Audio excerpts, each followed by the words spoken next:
तो आज मैं आपको एक अनोखी रहस्यमय कहानी सुनाऊंगा। अगर आप चैनल पर नए हैं तो अभी सब्सक्राइब कर ले, क्योंकि यह मेरा दूसरा नया चैनल है। तथा कहानी पूरा देखे, अंत में एक अनोखा रहस्य छुपा है। धन्यवाद। तो सुनिए। एक गांव था जिसका नाम था रूपनगर। ये गांव अपनी सुंदरता और अपने लोगों के दिखावे के लिए मशहूर था। हर को इस सुंदर दिखने और अपने घर को सजाने में लगा रहता था। गांव में एक बूढ़ा बढ़ई रहता था जिसका नाम था कालूराम। वह अपनी सादगी और निस्वार्थ भाव के लिए जाना जाता था। कालूराम अपने हाथ से लकड़ी के आईने बनाता था, लेकिन लोग अक्सर उसका मजाक उड़ाते थे क्योंकि वे आईने बहुत साधारण होते थे। इस साल दुर्गा पूजा से ठीक पहले गांव में एक अजीब समस्या खड़ी हो गई। गांव के सभी लोगों के चेहरे पर अचानक छोटे छोटे चकत्ते निकलने लगे। ये चकत्ते बहुत खुजली करते थे और देखने में भी खराब लगते थे। लोग बहुत परेशान थे। उन्होंने हर तरह के वैद्य को दिखाया, लेकिन कोई फायदा नहीं हुआ।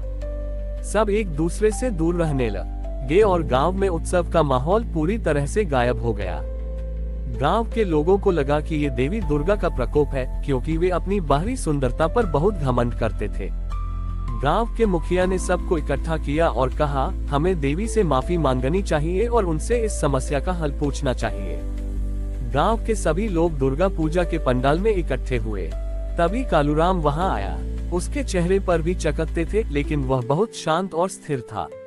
उसने गांव वालों से कहा, यह कोई प्रकोप नहीं बल्कि एक सबक है। हम सब अपनी बाहरी सुंदरता पर इतना ध्यान देते हैं कि हम अपने अंदर की सुंदरता को भूल गए हैं। कालूराम ने गांव के मुखिया से एक अनोखी दुर्गा पूजा मनाने का अनुरोध किया। उसने कहा, इस साल हम कोई प्रतिमा नहीं बनाएंगे। हम सब मिलकर एक बड़े आईने की प्रतिमा बनाएंगे। गांव वालों को ये सुनकर बहुत अजीब लगा, लेकिन कालूराम की बातों में एक सच्चाई थी, इसलिए वे मान गए। गांव के सभी लोग मिलकर एक पुराने बड़े आईने की सफाई करने में जुट गए। उन्होंने आईने को चमकाया और उसे पंडाल के बीचों बीच रख दिया। दुर्गा पूजा की रात जब सारे गांव वाले वहां इकट्ठे हुए तो उन्होंने देखा कि उस आईने में उनके चेहरे पर चकत्ते साफ साफ दिख रहे थे। वे एक दूसरे को देखकर शर्मिंदा महसूस करने लगे। तभी कालूराम ने कहा, आज हम इस आईने में अपने चेहरे को नहीं बल्कि अपने दिलों को देखेंगे। उसने एक मोमबत्ती जलाई और उसे पंडाल में रख दिया। जैसे ही मोमबत्तियां जली, आईने में उनके चेहरे के चकत्ते धीरे धीरे कम होने लगे। यह एक चमत्कार था। गांव वालों ने देखा कि जब वे एक दूसरे को देखकर मुस्कुराते थे तो उनके चकत्ते और भी कम होते जाते थे। उन्हें एहसास हुआ कि यह चकत्ते उनके अहंकार और दिखावे के कारण थे।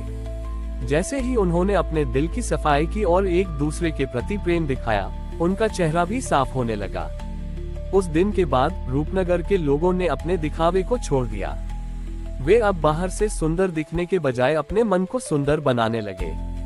हर साल दुर्गा पूजा पर वे एक बड़े आईने की पूजा करते हैं, जो उन्हें ये याद दिलाता है कि सच्ची सुंदरता हमारे बाहरी रूप में नहीं बल्कि हमारे विचारों और कर्मों में होती है। रूपनगर गांव में आईने की पूजा ने एक नई जागृति ला दी थी। गांव के लोग अब अपनी बाहरी सुंदरता के बजाय अपने मन की सुंदरता पर ध्यान देने लगे थे। उनके चेहरे के चकत्ते पूरी तरह से ठीक हो चुके थे और गांव में प्रेम और सद्भाव का माहौल था। लेकिन कुछ समय बाद एक नई समस्या खड़ी हो गई। गांव के कुछ युवाओं में आपसी जलन और ईर्ष्या की भावना बढ़ने लगी। गांव के एक युवा कलाकार ने एक सुंदर मूर्ति बनाई तो दूसरा उससे बेहतर बनाने की कोशिश करने लगा। एक किसान की फसल अच्छी हुई तो दूसरा उसकी फसल को खराब करने की सोचने लगा। गांव का सद्भाव धीरे धीरे ईर्ष्या की आग में जलने लगा था। लोगों के मन में फिर से एक अजीब सी उदासी और बेचैनी थी, जो उनकी पुरानी दिखावे की आदत से कहीं ज्यादा खतरनाक थी। ये देखकर गांव के मुखिया चिंतित हो गए। उन्होंने सुमित्रा देवी से सलाह लेने के बारे में सोचा, पर उन्हें याद आया कि कालूराम जी ही इस समस्या का समाधान दे सकते हैं। वे कालूराम के पास गए और उन्हें अपनी चिंता बताई। कालूराम ने मुस्कुराते हुए कहा, आईना सिर्फ चेहरे का ही नहीं, मन का भी सच दिखाता है।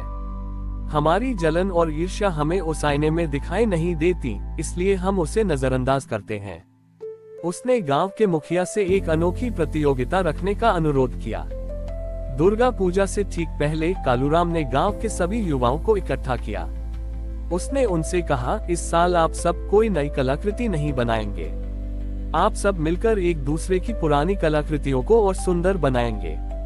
ये सुनकर युवा कलाकार हैरान रह गए। उन्हें समझ नहीं आ रहा था कि वे एक दूसरे की कला पर कैसे काम करेंगे, लेकिन कालूराम की बातों पर विश्वास करके वे मान गए।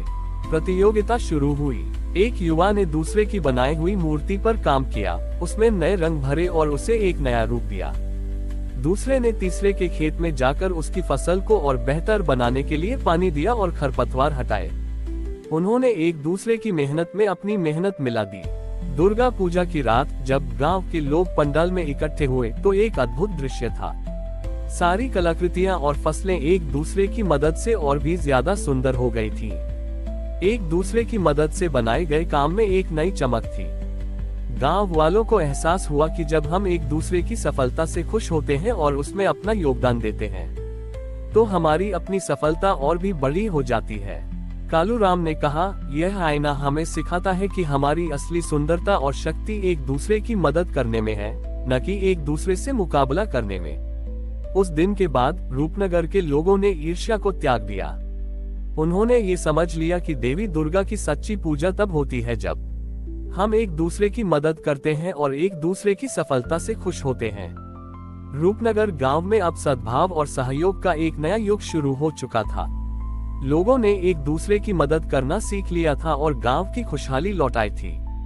लेकिन जल्द ही एक और चुनौती ने दस्तक दी। गांव में एक बड़ा तूफान आया जिसने कई घरों को नुकसान पहुंचाया और बिजली की लाइनें भी टूट गईं। रात के समय पूरा गांव अंधेरे में डूब गया। लोगों को डर लगने लगा और वे एक दूसरे से बात करने के बजाय चुपचाप अपने घरों में दुबक गए। गांव के मुखिया ने कालूराम से सलाह ली। कालूराम ने कहा, अंधेरा बाहर नहीं बल्कि हमारे मन में है। जब तक हम एक दूसरे पर भरोसा नहीं करेंगे तब तक यह अंधेरा नहीं जाएगा। उसने सुझाव दिया कि इस साल दुर्गा पूजा में वे कोई मूर्ति या आईना नहीं बनाएंगे। इसके बजाय वे सब मिलकर एक बड़ा रोशनी का घेरा बनाएंगे। गांव के सभी लोग कालूराम की बात मान गए। उन्होंने मिलकर अपने घरों से पुराने दिए, मोमबत्तियां और तेल इकट्ठा किया। दुर्गा पूजा की रात जब पूरा गांव अंधेरे में था तो गांव के मुखिया ने सबसे पहले अपनी मोमबत्ती जलाई। फिर उन्होंने अपनी मोमबत्ती से दूसरे की मोमबत्ती जलाए और यह सिलसिला चलता रहा। देखते ही देखते पूरा गांव मोमबत्तियों और दियों की रोशनी से जगमगा उठा। लोगों ने अपने घरों के बाहर छोटे छोटे दिए रखे और एक दूसरे के चेहरे को देखकर मुस्कुराए। अब उन्हें कोई डर नहीं था। उन्होंने देखा कि जब हर कोई अपनी छोटी सी रोशनी जलाता है तो मिलकर एक बड़ा उजाला पैदा होता है जो बड़े से बड़े अंधेरे को भी दूर कर सकता है। उस रात गांव के लोगों ने एक दूसरे की मदद से अपने घरों की मरम्मत करना भी शुरू कर दिया। उन्होंने मोमबत्ती की रोशनी में एक दूसरे के घर की टूटी हुई दीवारें और छतें ठीक की। अगली सुबह जब सूरज उगा तो गांव के लोगों ने देखा कि उनका गांव न केवल अंधेरे से बाहर आ गया था बल्कि वह पहले से भी ज्यादा सुंदर और मजबूत हो गया था। उन्होंने ये समझा कि सच्ची सुंदरता और ताकत तब होती है जब हम एक दूसरे के साथ मिलकर काम करते हैं और एक दूसरे का सहारा बनते हैं। उस दिन के बाद रूपनगर के लोगों ने हर दुर्गा पूजा पर एक दूसरे को रोशनी देने की प्रथा शुरू की। ये प्रथा उन्हें ये याद दिलाती है कि जीवन की हर मुश्किल में वे अकेले नहीं हैं, बल्कि एक दूसरे के साथ हैं। हमारी और भी आध्यात्मिक एवं अनोखी कहानियां देखने के लिए हमारे चैनल पर जाएं तथा धार्मिक एवं पौराणिक अनोखी कहानियां हमारे चैनल पर है। कृपया जाके देखें तथा हमारे चैनल को सब्सक्राइब करके रखें और वीडियो लाइक जरूर करें। धन्यवाद।